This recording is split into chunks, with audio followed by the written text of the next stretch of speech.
নমস্কার, নেতা নয় জনতায় আপনাদের স্বাগত। আমি ইরন রয়েছি হুগলি জেলার সবথেকে হাই ভোল্টেজ কেন্দ্র সিঙ্গুর বিধানসভায়।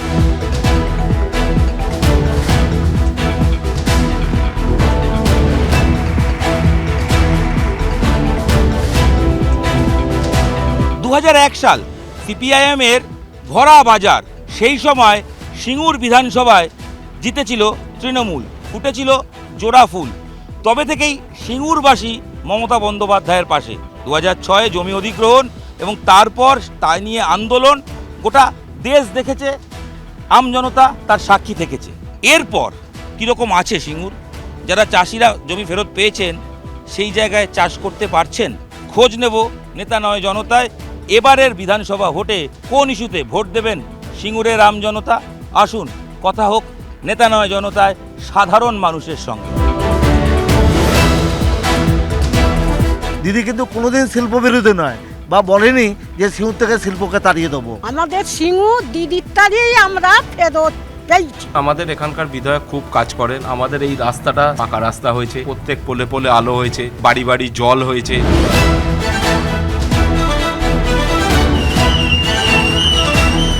সিঙ্গুর কীরকম আছে বলুন তো? সিঙ্গুর খুব খারাপই আছে, এখন খুব খারাপ আছে। টাটা এসে ফিরে চলে গেল, এইটাই হচ্ছে কথা। আচ্ছা, এই যে এই জমিতে হ্যাঁ যদি শিল্প হতো হ্যাঁ, তাহলে কি উপকার বেশি হতো? উপকার বেশি হতো, কাজকর্ম হতো, সব রুটি ফুটি জোগাড় হতো। তবে একটা জিনিস আমরা বুঝি, পরিবর্তন করা দরকার। একটা পার্টিকে 20 বছর না রাখাই ভালো। আচ্ছা, এই যে কারখানার জায়গাগুলো ফেরত দিয়ে দেওয়া হলো জমি, হ্যাঁ। এই জমি ফেরতের পর কি চাষ হয় সেই জমিতে? সেই জমিতে চাষ হচ্ছে কোথায়? সে তো পাথরবন্দি হয়ে রয়েছে, চাষ পাবে কী করে? উলুবন হয়ে গেছে এখন। কিছু জমিতে নাকি চাষ হয়। সে না হওয়ার মতো, যেগুলো সেট হয়ে গেল সেখানে তো কিছুই করতে পারে না। বিজেপি কয়েকদিন আগে বা বিভিন্ন সময় ঘোষণা করেছে যে আমরা যদি ক্ষমতায় আসি সিঙ্গুরে টাটা ফিরবেই। বিশ্বাস করেন? হতেও পারে, হতেও পারে। তাদের বিশ্বাস নিয়েই তো সব কাজ হচ্ছে। বিগত 5 বছরে সিঙ্গুর কি ডেভেলপমেন্ট হলো সিঙ্গুরের? আর এখানকার বিধায়ক বেচারাম মান্না মন্ত্রীও ছিলেন, তিনি কিরকম কাজ করলেন? আমাদের এখানকার বিধায়ক খুব কাজ করেন। আমাদের এই রাস্তাটা সামনে যে দেখতে পাচ্ছেন, এই রাস্তাটা পাকা রাস্তা হয়েছে, প্রত্যেক পোলে পোলে আলো হয়েছে, প্রত্যেক বাড়ি বাড়ি জল হয়েছে। আমরা তো মনে হয় আগের থেকে অনেক ভালো আছি। এই ধরুন দুর্গাপুর রোড দিয়ে গেলে দেখতে পাবেন রাস্তার দুপাশে ডান দিক বাঁ দিক প্রচুর কলকারখানা হয়েছে। হয়তো আমাদের কলকারখানা দেখতে পাচ্ছেন সিঙ্গুরে? প্রচুর কলকারখানা। আপনি এখান থেকে গেলে দুর্গাপুর রোডের ডান দিক বাঁ দিক দেখবেন প্রচুর কলকারখানা হয়েছে। হয়তো আমাদের সিঙ্গুরেরটা হয়নি, টাটা প্রকল্পটা হয়নি, কিন্তু তারপরে দেখবেন ডান দিক বাঁ দিক প্রচুর কলকারখানা। সেখানে এখানকার লোক কাজ টাজ পায়, স্থানীয় লোকেরাই তো কাজ করে। বিজেপি বলছে তারা সরকারে আসলে টাটাকে আবার ফিরিয়ে আনবে সিঙ্গুরে। কই, আর দেখুন আমার তো বাড়ির সামনেই দেশের প্রধানমন্ত্রী নরেন্দ্র মোদী এসেছিলেন, বক্তব্য রাখলেন, কই কিছু তো বলেননি এখানে সিঙ্গুর নিয়ে কিছু কলকারখানা করবেন বা করবেন না, কোনো কিছুই মানে সিঙ্গুর নিয়ে কোনো উল্লেখই করেননি। কি উন্নয়ন প্রয়োজন এখানে, কি কি প্রয়োজন? দেখুন একের পর এক, যেমন আমাদের সিঙ্গুরে ট্রমা সেন্টার হয়ে গেল, সিঙ্গুর ডিগ্রি কলেজ সরকারি কলেজ হয়ে গেল, আরও হ্যাঁ এগুলো ভালো, হয়ে স্বাস্থ্য গেছে। ব্যবস্থা? হ্যাঁ, স্বাস্থ্য ব্যবস্থা ভালো, আরও প্রয়োজন নিশ্চয়ই আছে, নেই বলা ভুল। সত্যি কথা বলতে কি, দিদি মমতা ব্যানার্জি প্রথম থেকেই একটাই বক্তব্য ছিল যে 1000 একরের মধ্যে 600 একরে ফেরত দাও, 400 একর জমিতে শিল্প করো। ঠিক আছে, দিদি কিন্তু কোনোদিন শিল্প বিরোধী নয়, বা বলেনি যে সিঙ্গুর থেকে শিল্পকে তাড়িয়ে দেবো। যেহেতু সুপ্রিম কোর্টের নির্দেশে সব জমি অধিগ্রত মানে বেআইনি ঘোষণা করে জমি ফেরত দিয়েছে, সেইখানে যে যতই প্রতিশ্রুতি দিক সেখানে শিল্প হবে না। 2021 সালে যখন আমাদের এখানকার মানে তৎকালীন এমপি লকেট চ্যাটার্জি ভোটে দাঁড়িয়েছিলেন, তখন এখানে সিঙ্গুরের মানুষকে ভুল প্রতিশ্রুতি দিয়েছিল যে আমরা জিতলে শিল্প করে দেবো, কিন্তু 5 বছর রাজত্ব করার পরও উনি কিচ্ছু করতে পারেননি, একটা মিটিংও করতে পারেননি, মোদিকেও আনতে পারেননি। অতএব এই সিঙ্গুরের শিল্প নিয়ে কী ধরনের বিরোধীরা রাজনীতি করে সেটা মানুষের অজানা নেই।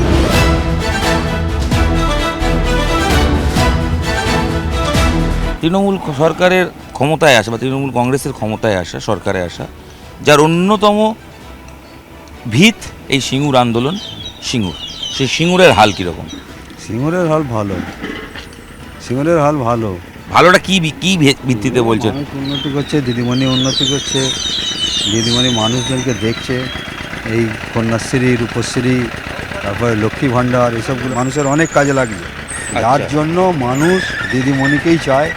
এবং আমাদের এখানে রাজারাম মান্না, সেও ভালো কাজ করে, তাকে ডাকলে পাওয়া যায়, তার বাড়িতে গেলে তাকে পাওয়া যায়। স্বাস্থ্য ব্যবস্থার হাল কীরকম? স্বাস্থ্য ব্যবস্থা কি করে ভালো না? স্বাস্থ্য ব্যবস্থা হচ্ছে, সব কিছু তো একবারে হয় না। রাস্তা, আলো, রাস্তা ভালো, রাস্তা হ্যাঁ চকচকে রাস্তা, ঝকঝকে আলো। চকচকে রাস্তা, ঝকঝকে আলো, তার মানে উন্নয়ন দেখতে পাচ্ছেন। হ্যাঁ হ্যাঁ হ্যাঁ, হ্যাঁ সেই যে জমি অধিগ্রহণ 2006, 20টা বছর হয়ে গেল, হ্যাঁ। সেই দিনগুলো মনে পড়ে? সবই মনে পড়ে। আমাদেরও জমি ছিল, জমি গিয়েছিল, আবার জমি আমরা পেয়ে গেছি। সেই জমিতে কি করেন এখন? চাষবাস হচ্ছে, চাষ হচ্ছে জমিতে? দুবার ধান হয়। তো অনেকে বলেন যে জমি কংক্রিট হয়ে গেছে, কিছুই হওয়ার নেই। সব জায়গায় হয়তো হয়নি, কিছু কিছু জায়গায় হয়েছে। একদম পাশেই সিঙ্গুরের জমি, আর তার পাশেই আপনার দোকান। মানে এটা কি ওই সেই সময় শিল্প হবে ভেবে দোকান করা? না না, শিল্প হবে ভেবে নয়, আমার শিল্প ভাঙার পর করা হয়েছে এটা। এক্সপেক্ট করেছিলেন এখানে কারখানা হলে কাজ পাবেন? আজ প্রত্যাশা ছিল? হ্যাঁ, সে তো বটে, এটা কারখানা বাড়ির সামনে হলে কাজ তো পাওয়া যাবেই। এখন কি মনে হয়? এখন একটা কারখানা হলেই ভালো হয়, এটাই তো স্বাভাবিক হওয়া উচিত। তো সিঙ্গুরের কি ডেভেলপমেন্ট হলো বলুন তো? এখান থেকে তো বেচারাম মান্না মন্ত্রীও হয়েছেন। হয়েছে, কি কাজ করেছে মন্ত্রী হয়ে? সিঙ্গুরের একটা হসপিটালকে বদলাতে পেরেছে? হসপিটালের কোনো উন্নতি হয়েছে? স্বাস্থ্য উন্নতি হয়নি? স্বাস্থ্য উন্নতি হয়েছে দেখাতে পারবেন? কত সাব সেন্টার আছে, সেগুলো কি গরু ছাগল চরে ওগুলোই? আপনি জানি আপনি অনেক খারাপ লাগা থেকে বলছেন কথাগুলো, মানে কষ্ট থেকে বলছেন। কষ্টই তো দাদা। আমার বাড়ির ভাইপোগুলো সব আজকে লেখাপড়া শিখে বসে আছে, কেউ ইঞ্জিনিয়ার আছে, কেউ অন্যান্য আরও লেখাপড়া শিখেছে, সেই সবগুলো নিয়ে সব বসেই আছে। তারা কী করছে? হয়তো একটা কারখানা হলে চাকরি হতো। যা হোক তো হতো, বাপের থাকলে নাই ছেলেটার কিছু একটা হতো, কিন্তু বাপও তো পায়নি কিছু, বলুন না, কিছুই হয়নি দাদা, বেকার এসব। ভোটে এখন আর সিঙ্গুর নিয়ে কথা বলে না? না, হুম, সিঙ্গুর বদলে যাবে আশা করা যায়, আর বদলালেই আমাদের এখানে কারখানাও একটা হবে, সেটাও আশা আছে না, আমাদের। আপনি বিশ্বাস করছেন সরকার বদলালে কারখানা হবে? কারখানা হবে, এটুকু আমাদের আশা আছে।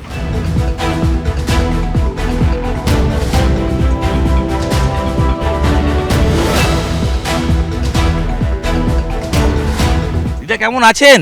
ভালো আছি। আচ্ছা, আপনি বলুন তো, বয়স্ক ভাতা পান আপনি? বৃদ্ধ ভাতা পান? হ্যাঁ হ্যাঁ, সেই টাকায় কি উপকার হয়? উপকার হয় আমার শরীরে, খুব শরীর খারাপ করে, আমি খালি ওষুধ কিনে খাই। ওতে যদি কম পড়ে ছেলে হয়তো দিলে কিছু, কিন্তু দিদি আছে বলেই আমরা বেঁচে আছি। আচ্ছা, মমতা বন্দ্যোপাধ্যায় এই তো সিঙ্গুর এই জমিতে এসেছেন একাধিকবার, সেই আন্দোলনের দিনগুলো মনে পড়ে? বাবা, দিনগুলো মনে পড়লে সেদিন আর ঘুম হবে না, আর খাওয়া হবে না। কেন?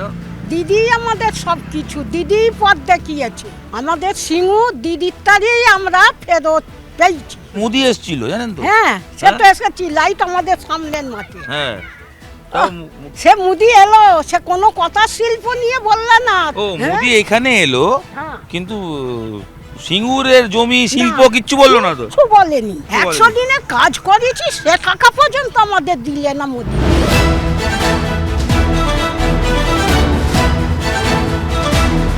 সিঙ্গুরে অধিগৃহীত হওয়া জমি ফেরত দিয়েছে রাজ্য সরকার। সেই জমিতে সত্যিই কি চাষ হয়? আসুন, নেতা নয় জনতায় আমরা একটু খোঁজ নিই এবং প্রকৃত চাষির সঙ্গে কথা বলে বিষয়টা বোঝার চেষ্টা করি। অনেকেই জানতে চান যে সিঙ্গুরের ফেরত পাওয়া জমিতে চাষ হয় কি হয় না। এই দিকটা এতটা চাষ হচ্ছে, এই দিকটা হচ্ছে না। এই দিকে লোকে রাস্তা দিয়ে যেতে গিয়ে দেখে যে কিছুই হচ্ছে না, না। তো পেছনে তো হচ্ছে। হচ্ছে, হ্যাঁ, করলেই হবে চাষ। কি কি চাষ করেন? আমি এতে আলু করি আর ধান করি, চাষবাস হচ্ছে। চাষবাস হচ্ছে। এই যে আলু, এখান থেকে এই যে আলু চাষ হচ্ছে এবং সিঙ্গুরের ফেরত পাওয়া জমিতে চাষিরা চাষ করছেন। ভোট এসে গেল তো? হ্যাঁ, ভোট তো এসেছে, এবার আলুর দাম তো এই সমস্যা। আলু চিন্তা নেই আর, ভোটের আর কি হবে? ভোটে যে জিতবে তাকে কি চাইবেন? একটা হিমঘর, কোল্ড স্টোরেজ, সেগুলো না আলুর যাতে বাজার হয়, কি চাইবেন? আমরা চাইবো চাষি হয়ে যাতে চাষির আলুর দাম হয়, চাষিরা দুটো পয়সা পাক, যাতে না চাষিদের লস হয়, সেই এটাই আমরা চাইবো। কৃষক বন্ধু পান তো? হ্যাঁ, কৃষক বন্ধু পাচ্ছি, উপকার হয়? উপকার তো হচ্ছেই, কিন্তু দাম যদি সঠিক চাষিরা পায় তাহলে ভালো, সেই ব্যবস্থাটা করা উচিত। করা উচিত। সিঙ্গুর ঘুরে গরমে ভোটের হাওয়া বুঝে আমজনতার সঙ্গে কথা বলে কতটা উন্নয়ন হয়েছে কি হয়নি সেসব হিসেব আপনারাও পেয়েছেন, আমিও পেয়েছি। নেতা নয় জনতায় আমজনতার থেকে। আজকের মতো সিঙ্গুর পর্ব শেষ। ডাব হাতে আবার বেরিয়ে পড়া আপনার পাড়ায়, আপনার বিধানসভায়।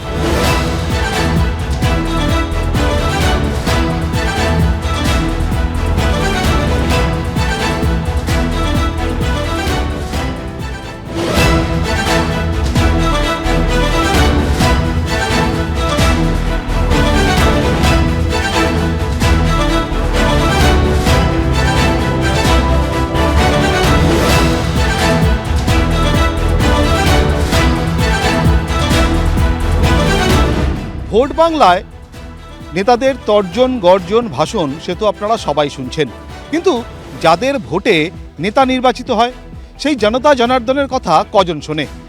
আমি পারাদীপ তাই জনতা জনার্দনের মনের হদিশ পেতে নেতা নয় জনতা নিয়ে ঘুরে বেড়াচ্ছি জেলা থেকে জেলায়, গ্রাম থেকে শহরে। আর এইভাবেই ঘুরতে ঘুরতে আজ আমি এসে পৌঁছেছি পূর্ব মেদিনীপুর জেলার অন্তর্গত পটাশপুর বিধানসভা কেন্দ্রে।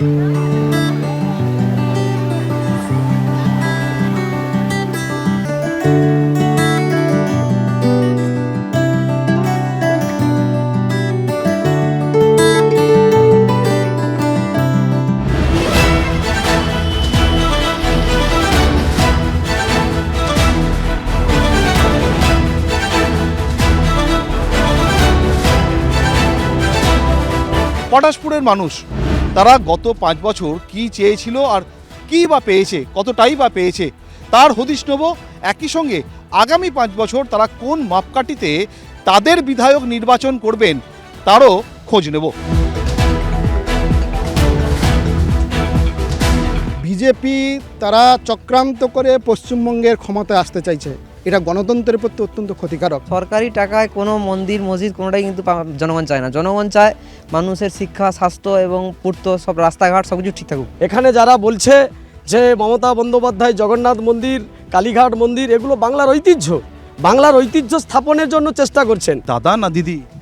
আমি দাদা দিদি কারো কথা বলবো না। দিদি আমাদের রাজ্যে আছে, দিদি করছে কাজ, কিন্তু দিদির কাজগুলো যারা দেখাশোনা করছে তারাই অন্যায় কাজ করছে।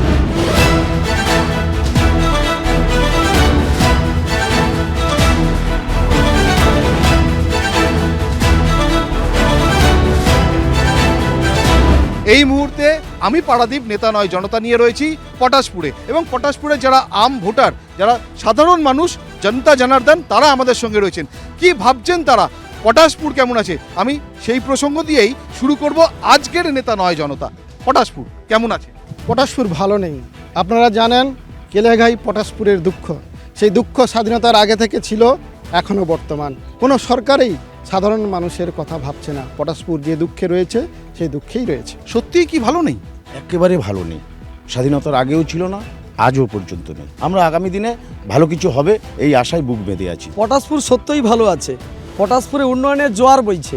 2011 সালের আগে 34 বছর বামফ্রন্টের অপশাসনের বিনাশ ঘটিয়ে মমতা বন্দ্যোপাধ্যায় মুখ্যমন্ত্রী হওয়ার পরেই কেলেঘাই নদী সংস্কার হয়েছে, বাগুই নদী সংস্কার হয়েছে। কেলেঘাই বলা হচ্ছে সংস্কার হয়েছে, মাটি চুরি হয়েছে, এবং যে সরকার এই মুহূর্তে আছে তাদের কিছু নেতৃত্বের পকেট ভারী হয়েছে, এর ব্যতিক্রম কিছু করতে পারেনি। যখন টিএমসি দলে তোমাদেরই নেতা ছিল তাপস মাঝি, ওর আমলেই মাটি চুরি হয়েছে, বালি চুরি হয়েছে, কয়লা চুরি, সমস্ত কিছু চুরি হয়েছে। এই মুহূর্তে রাজ্য রাজনীতিতে কোচবিহার থেকে কাকদ্বীপ সব থেকে এটা আলোচনার বিষয়বস্তু, সেটা হচ্ছে SIR।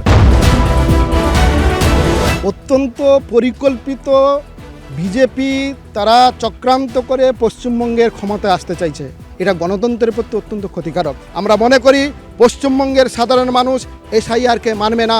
SIR-এর বিরুদ্ধে গণ আন্দোলন গড়ে উঠছে, আগামী দিনে গড়ে উঠবে। SIR হচ্ছে একটা চক্রান্ত, এটা একটা বড় চক্রান্ত বাংলার মানুষকে হ্যারাসমেন্ট করার জন্য। আজকের বলছে রোহিঙ্গাবাদ, একটা রোহিঙ্গার নাম বাদ গেছে বলতে পারবেন? এরা হচ্ছে মিথ্যাচারের পার্টি, প্রত্যেকটা বছর মানুষকে হ্যারাসমেন্ট করে, এটাই হচ্ছে এদের কাজ। আমরা শরণার্থীদের পক্ষে, কিন্তু আমরা বিদেশি বিধর্মীয়রা যারা আমার দেশে অবৈধভাবে ঢুকবে, খাবে আর খাগড়াগড়ে বোমা বানানোর জন্য তৈরি হবে, তাদের জন্য পশ্চিমবাংলার মাটি নয়। SIR ছাড়াও এবার রাজ্য রাজনীতিতে বা বিধানসভা নির্বাচনের প্রাক্কালে আরও একটা নতুন ট্রেন্ড দেখা যাচ্ছে এই বঙ্গে। কি সেই ট্রেন্ড? মন্দির মসজিদের রাজনীতি, ধর্মের নিরিখে ভোট চাওয়া। সরকারি টাকায় কোনো মন্দির মসজিদ কোনোটাই কিন্তু জনগণ চায় না। জনগণ চায় মানুষের শিক্ষা, স্বাস্থ্য এবং পূর্ত সব রাস্তাঘাট সব কিছু ঠিক থাকুক। কিন্তু সেটা দুটো সরকারই ঘোটালা করে দিচ্ছে। কেউ বলছে জগন্নাথ মন্দির করছি, কেউ বলছে রাম মন্দির করছি, আবার ওদিকে হুমায়ুন কবির আবার বলছে নাকি মসজিদ করবেন। এখানে যারা বলছে যে মমতা বন্দ্যোপাধ্যায় জগন্নাথ মন্দির, কালীঘাট মন্দির এগুলো বাংলার ঐতিহ্য স্থাপনের জন্য চেষ্টা করছেন। তিনি যেমন বাংলায় উন্নয়ন করছেন, বাংলার প্রত্যেকটি সম্প্রীতির বাতাবরণ তৈরি করার জন্য তিনি সেটা চেষ্টা করছেন।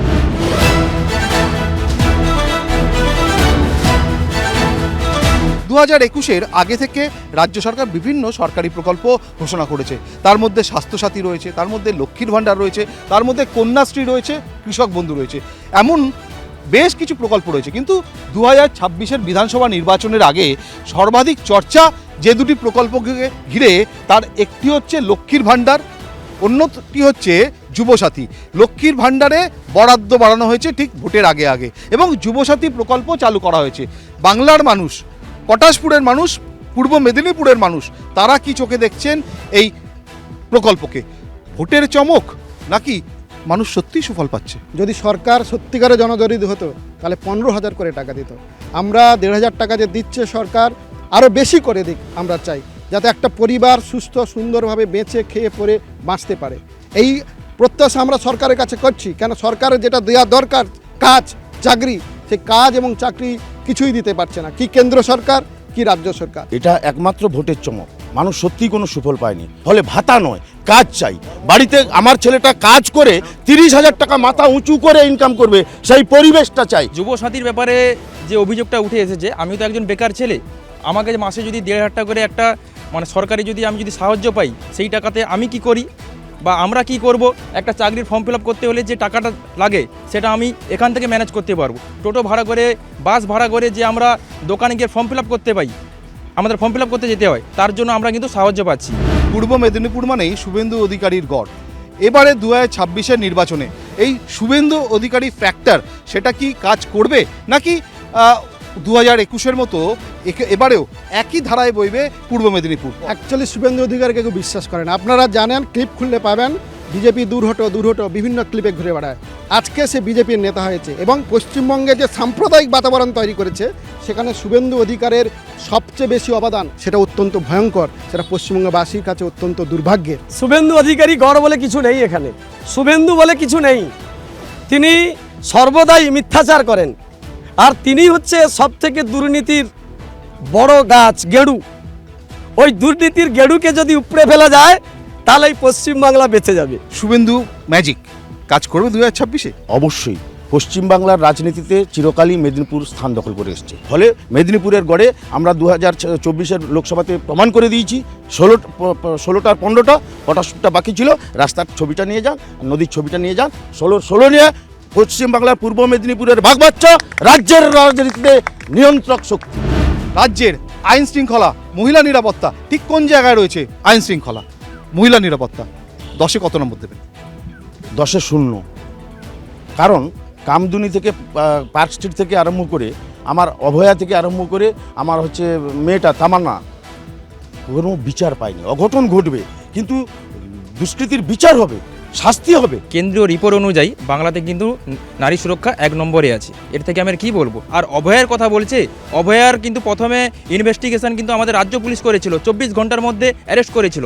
তারপরে কি হলো, সিবিআই হাতে তদন্ত চলে গেল, তারপরে কিন্তু আমরা আর কোনো সুরাহ পাইনি। আর সেই অভয়ের মা আজকে দেখলাম বিজেপির হাতে বিক্রি হয়ে প্রার্থী হয়েছে। কি মনে হচ্ছে এবার, দাদা না দিদি? দাদা হোক আর দিদি হোক, জনগণ চাইবে সুবিচার বা জনগণ চাইবে সুশাসন বা সুব্যবস্থা। দাদা না দিদি? আমি দাদা দিদি কারো কথা বলবো না। কেন বলবো না? দিদি আমাদের রাজ্যে আছে, দিদি করছে কাজ, কিন্তু দিদির কাজগুলো যারা দেখাশোনা করছে তারাই অন্যায় কাজ করছে, দিদিকে দোষ দিচ্ছে। পটাশপুরের মানুষ কোন ইস্যুতে এবার ভোট দেবে, কি মাথায় রেখে?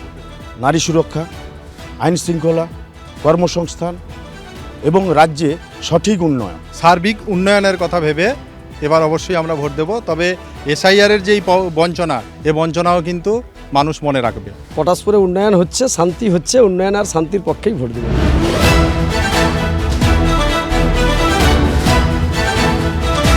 কেমন বিধায়ক চায় পটাশপুর, খুব সংক্ষেপে জানতে চাইবো। সার্বিক উন্নয়নের পরিকাঠামো যিনি তৈরি করতে পারবেন তিনি হচ্ছে আমাদের পটাশপুরের হচ্ছে প্রাক্তন সেনাকর্মী তপন মাইতি মহাশয়। ওনার হাতেই আমরা ওনাকেই সমর্থন করে ভোট। পটাশপুর তেমন মানুষকে চাইবে যারা বিপদে আপদে মানুষের কাছে দাঁড়াবে এবং বিভিন্ন গণ আন্দোলনের পক্ষে যারা থাকবে সেরকম মানুষকেই পটাশপুর চাইবে। দুর্নীতিমুক্ত সৎ চরিত্র যারা সত্যিকারের জনজীবনের সমস্যা নিয়ে আন্দোলন করে সেই মানুষ চাইবে পটাশপুরের মানুষ। জনগণের কাছে সঙ্গে থাকেন যিনি, আমাদের পীযূষবাবু পীযূষকান্তি পণ্ডা, তিনি চাষির ছেলে, সাদামাঠা ঘরের ছেলে, আমরা তাকেই ভোট দেব। পরপর 3বার পটাশপুর বিধানসভা কেন্দ্র থেকে জয়ী হয়েছেন তৃণমূল কংগ্রেসের প্রার্থীরা, কিন্তু 2026 এবার মূলত ত্রিমুখী কঠিন লড়াইয়ের সামনে পটাশপুর। একদিকে তৃণমূল কংগ্রেসের পীযূষ পাণ্ডা, অন্যদিকে বিজেপির তপন মাইতি, আরেকদিকে বামপন্থী প্রার্থী সৈকত গিরি। ত্রিমুখী লড়াইতে আগামী 23শে এপ্রিল কোন দিকে রায় দেয় পটাশপুর, সেদিকে তো আমাদের নজর থাকবেই। আপাতত পটাশপুর থেকে বিদায় নিচ্ছি আমি পারাদীপ আজকের নেতা নয় জনতা নিয়ে। দেখা হবে নতুন কোনো বিধানসভা কেন্দ্রে, নতুন কোনো জেলায়, নতুন কোনো ক্ষেত্রে।